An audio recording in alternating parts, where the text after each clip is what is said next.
I'd rather sell you sell you eBay stacks.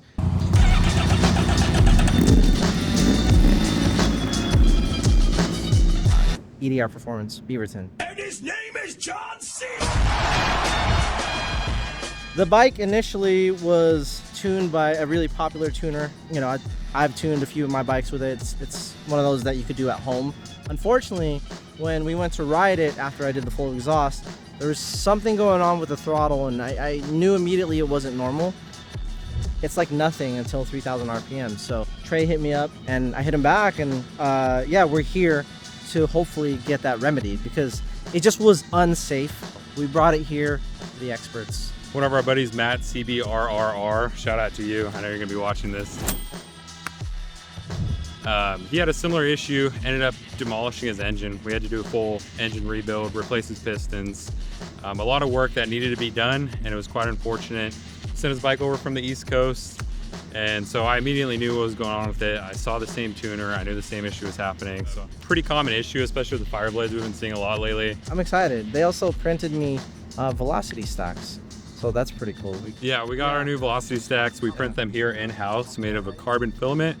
We also hooked him up on a DNA high flow air filter and our own custom EDR Block-Off Plates. So those are all featured on our website. Sick, man. I'm very excited, dude. Of course, bro. Yeah, hey, man, dream bike. Nice.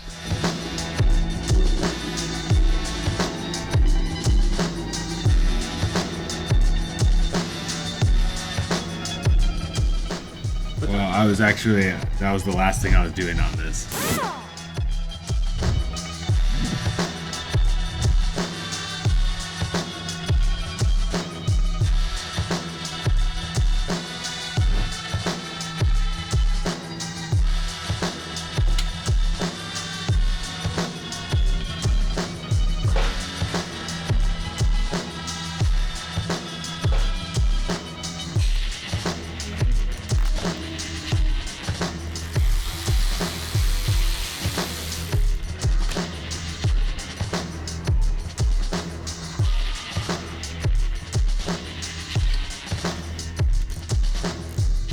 We actually work with our partners down at Driven who make the billet aluminum block-offs.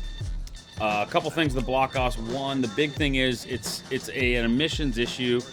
Basically, it introduces fresh air into the exhaust system by pulling it through the air box, and then it basically leans out the exhaust so it smells better to a sniffer. The problem is we don't want that on a track bike or a Mexican roll race bike, you know, when you're on the freeways of Mexico. It's a sledgehammer. Because it just causes the bike to be not as smooth on-off throttle, and you get a lot of pop and backfire on diesel, which sometimes is not the best sounding backfire. We put these in. We always tell guys too, make sure, you know, when you put them in, always Loctite the stock bolts, and then you always leave the rubber seal in there. That's really important. A lot of guys will take all that stuff out and then they leak. So you got to leave the rubber seals in there. But yeah, we work with Driven. They make phenomenal stuff here in the USA. They're all billet, have our initials and stuff on them. So yeah, makes it really nice and easy. We would get Velocity Stacks in from other manufacturers, and I'd get them on the dyno, and they would literally make less power than stock. And it was like, man, how are these guys charging people $1,000 for stacks that don't work? Like, it was really bad. And his name is John C. Most of you guys know with the fly-by-wire, they're pulling the power back with the throttle, which helps emissions, because if it makes peak horsepower at 10,000 RPM instead of 14,000, when they do their EPA testing for noise or anything else, it's a lot lower. Well, some are now even doing it further, especially in the US market. They actually taper the throttle body Velocity Stack. So like, this is a set from R1, just for example. This is the lower set. So the R1 has variables. So it's got an upper and a lower. So higher RPMs, this moves out of the way. The air goes to the shortest path it always wants to go to. Well, if you look, they're tapered and they actually choke down. It's basically like a restrictor plate for you NASCAR guys back in North Carolina. And it reduces the noise. The problem is it matches your stock ECU stock pipe. So if the bike's rolling over at 10 grand, the stock stacks are fine. But when you open up the ECU to get all, let's say 14,000 RPM, these are gonna be a choke point. You're basically making Usain Bolt run with a straw in his mouth. is enough to get me to the boiling. So then like this is an example of like what our R1 lowers look like. And as you can see, they're much shorter, lot bigger diameter, but it's not just making them shorter and bigger, which a lot of people will say. You know, you have to like for the R1s, for instance, you basically have two stacks. You've got the lowers and then you got the uppers. And you have to figure out, and this is what we do in-house here with testing and on the dyno. I can literally print stacks on a Monday, Tuesday, give them to my guys to install and have it on the dyno that day. Don't like them, make a change Tuesday night, Wednesday, print some more, try them again Thursday. So that's what differentiates us from a lot of the other guys. These guys you're buying stacks from don't have a shop. They've never built race winning bikes. They don't have a tuner. They third party outsource them. So it's ridiculous. If people really knew who they're buying the stacks from, they would be shocked.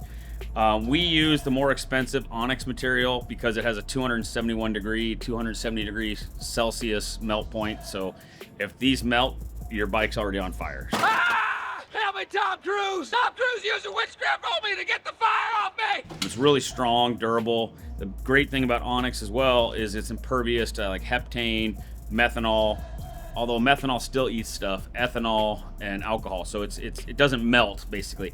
Some of these ones you see on eBay, Jesus Christ, I'd rather sell you eBay stacks. Daddy, chill. What the hell is even that? They're made of rubber, like a plastic, cheap plastic. We've actually put VP race fuel on them, and within an hour, you can feel them getting rubbery and tacky and falling apart. That shit's just going in your intake ports. The other thing with the stacks, just be really careful. You always want to red Loctite your screws in there. And personally, we check them on our race bikes every round or two. You know, when we're servicing the air filter, you just give it a quick check because again, they're in your air box. But yeah, we make them for a lot of different bikes, and we don't make them if we can't get better power. So if we're going to develop one for, let's say, a ZX10, like I literally bought 4 different manufacturers. All 4 of them suck.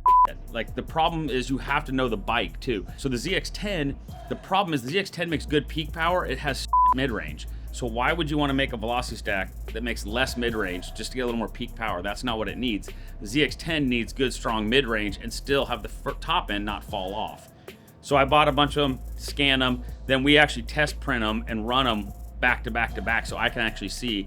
And that's how, like with the Hondas that we just recently did with the Triple Rs, we literally had one of the AMA Moto America teams send us a set of stock stacks and a set of HRC stacks, ran them back to back, found out with testing with them what worked the best, and then we ran them on the dyno too. And we just did one with a set of the Biden tuned stacks, and again they're literally, they look like stock velocity stacks, and you're spending $400 on junk.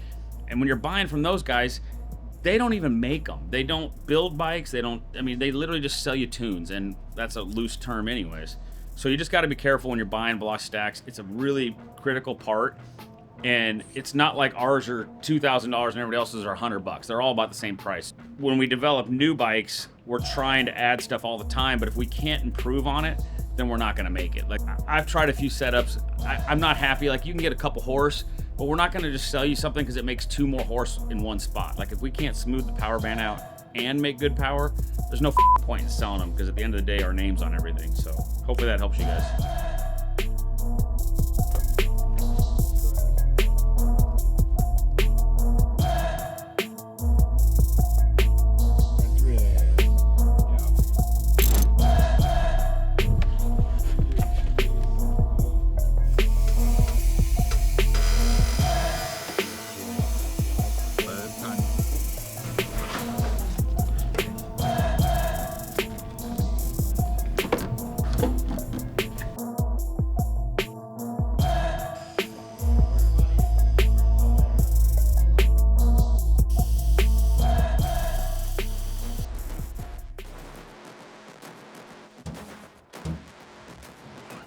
What color does this guy want?